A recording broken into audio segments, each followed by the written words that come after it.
ঘোষ। আমি নিউ ব্যারাকপুর থেকে আসছি।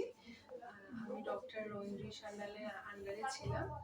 আর আমার ফার্স্ট টাইম আইভিএফ সাকসেসফুল হয়েছে। ম্যাডাম একমাত্র যিনি আর কি আমাকে বলেছিলেন যে আমার ডোনার এগ ছাড়াও সেলফ এগে আর কি আইভিএফ এ সম্ভব, কারণ এর আগে আমি যত জায়গায় কনসালটেশন নিয়েছিলাম সবাই আমাকে ইনসিস্ট করেছিল যে আমার সেলফ এগে আইভিএফ সম্ভব নয়, কারণ আমার এন্ডোমেট্রিওসিস আর লোয়ার নিচে সমস্যা ছিল।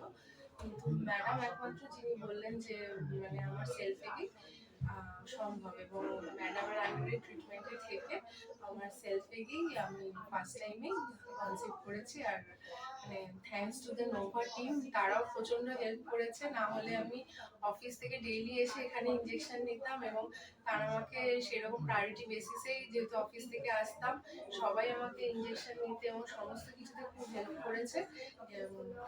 নোভা আর ম্যাডামের জন্যই আজকে আমি আর কি এই দিনটা দেখতে পাচ্ছি আর কি। আমি very happy. Thank you Nova.